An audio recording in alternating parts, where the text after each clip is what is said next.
Hey, what is up guys? MKBHD here, and this is the Samsung Galaxy Note 7.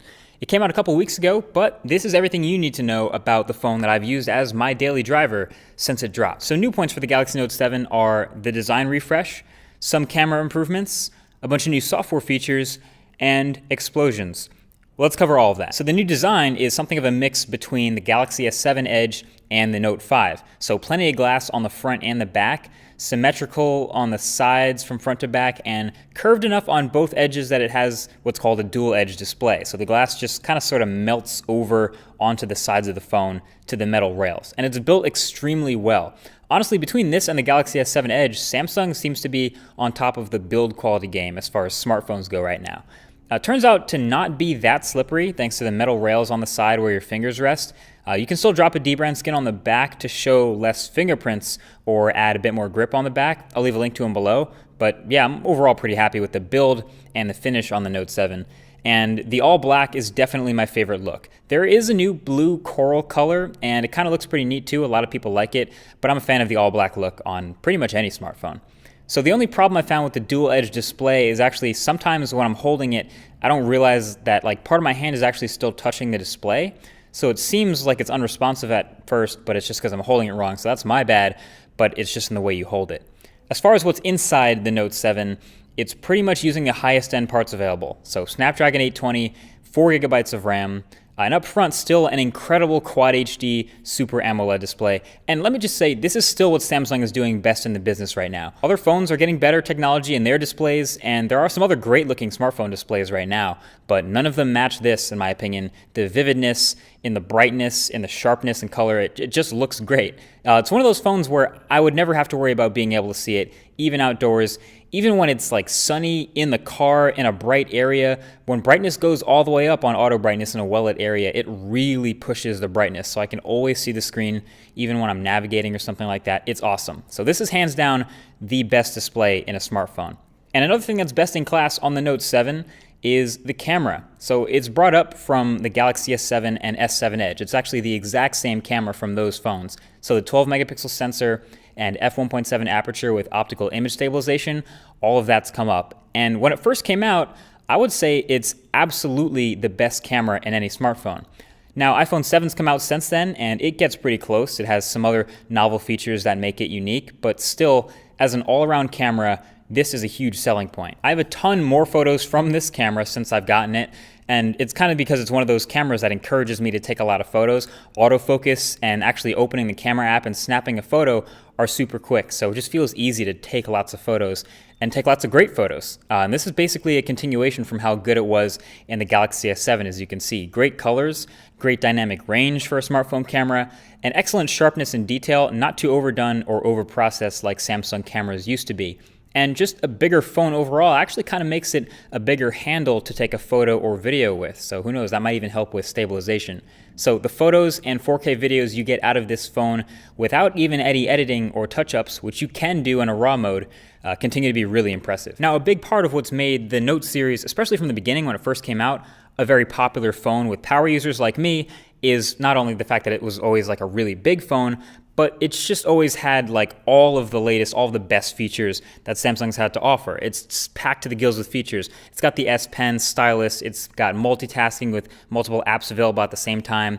It's basically doing everything it can to take advantage of the high-end hardware that you get. So this phone is full of the best that Samsung makes. And to be fair, Samsung's done a really good job of keeping a lot of the great features in the phone without making the software feel like overwhelming. There used to be just stuff everywhere, but it's pretty tame now. It's actually a little bit more organized, so things are a little bit easier to find. There's a search function in the settings app. So yeah, a lot of neat features are tucked in there, and they're not all screaming in your face. They're just kind of waiting around the corner. So one of the newest, flashiest ones is the iris scanner. It's a new method for unlocking your phone that takes advantage of the new sensor in the top of the phone, along with an infrared light blaster that you can actually see in action when it's scanning. And all it wants you to do is basically hold the phone up to your face for a second while it reads your eyes to identify you and then logs you in. It kind of seems like straight out of the future when it actually works well. As far as I know, it can't be fooled with photos of you or other people's eyes. I didn't think it's quite as secure as other security methods, but despite me wearing contacts, which it says can impede it, it works really well. In fact, it actually seemed to learn my eyes over time. So a week after setting this up,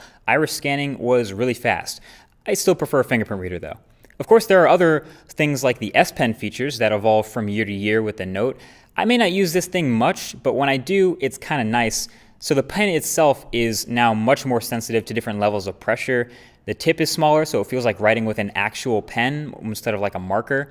And it's now designed so you definitely can't stick it in backwards and break it. Oh yeah, and it's still clicky, in case you were wondering. My favorite new S Pen feature is the ability to screen capture instantly and then convert it into a GIF that you can share. Super useful and actually really fun. Plus, you still have all the capture and drawing tools from before. So, even with all these added features, overall performance on the Note 7 is pretty much always on point, as you would expect from high-end specs like this. I say pretty much though because every once in a while, I would wake it up and try to start using it, and it would just lag a lot for no reason, for a couple seconds before it would snap out of it.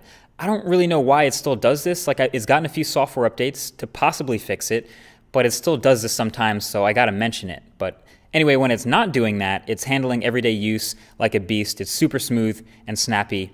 Multiple apps open at the same time, swapping between them, browsing a lot, gaming a lot, all that stuff, no problem. The one thing a lot of heavy use will hit though is definitely your battery life. This actually has a smaller battery than the Galaxy S7 Edge, even though it's a bigger phone because it has that slot in the side for the stylus. So smaller battery and bigger screen on the front. So the battery life on the Note 7 is really just about average. It used to be that phone that everyone took to CES and everyone took to shows and long road trips because it was that phone that had a massive battery and it was removable. Both of those things are no longer the case. I can definitely still get my 3 hours of screen on time with my heavy, high brightness, above average use, but I definitely have to charge it every night. I never really end a day with like 30% left or anything. I'm pretty much always looking for a charger by the end of the day. Anyway, there are a bunch of other little things that make the Note 7 a great phone still for a power user. It has fast charging, which I think is kind of underrated. The best fast charging phones are like lifesavers to me. It has wireless charging still. It has USB Type-C, which I like, and a headphone jack, of course.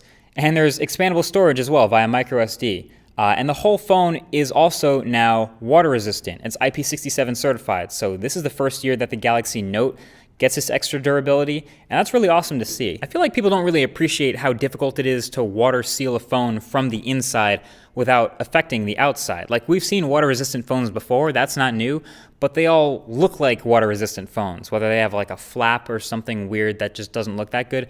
This pretty much has the same exact design as you would expect, so that's a nice bonus. The only part that I would say actually does suffer from the waterproofing is the speaker, that speaker on the bottom. It's pretty weak and it's small and easy to block and it's not super loud. I mean, pretty much all waterproof or water-resistant phones have some fault or difficulty with the speaker. That's just a hard thing to do. But I think Samsung doesn't really have a big problem with this because previous Samsung phones have had pretty lousy speakers anyway. So it gets moderately loud, but it's pretty tinny and distorted when it gets that loud. So yeah, that's probably the worst part of the phone right there. Now, of course, we got to address the elephant in the room. You've probably been thinking about it this whole review, and that would be explosions. No matter how good a phone is, if 100 of them explode within a month of it being out, that's pretty bad. You kind of messed up. So the Note 7 has a bit of reputation now. I get it. It's really easy to make jokes about.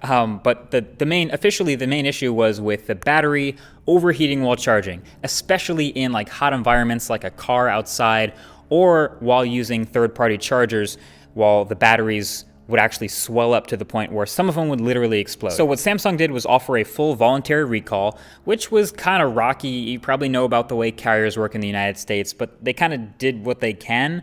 But now, so when they're selling Note 7s, you know you have one of the batch that isn't at risk of exploding if it has a little green battery indicator on the front. That is one of the new batch. So if you're on like a flight or something and the flight attendant says, hey, is that a Note 7? You got to power that down for the flight. At least you can point and be like, hey, this is one of the new ones, so it actually won't explode. Mine never exploded, but that doesn't mean it would never have done anything weird, so I did return it. If you have an old one, you should too. Get a new one. I did, and now we're all good. So, assuming we're talking about the new Note 7s, the ones that are now being sold with the green battery indicator, this is the best phone that Samsung makes right now. For sure, right alongside the Galaxy S7 Edge, which I think it can be a toss-up for which phone is better for certain people. This phone is a little bit bigger, has a little bit of a bigger display, but it's just chock full of features. It is stuffed to the gills, and it is still a power user's phone. It's also pricey, but I would say it's also worth the price to have the best camera in any smartphone, the best display in any smartphone, and one of the best experiences that Samsung has ever put together in the Android world.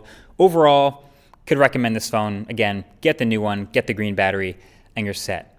Either way, that's been it. Thank you for watching this Galaxy Note 7 review. Hope you enjoyed. If you have any comments, feel free to leave them below, right below that like button. And of course, thank you for subscribing for those of you who are to see the next videos that are coming up. Again, thanks for watching. Talk to you guys in the next one. Peace.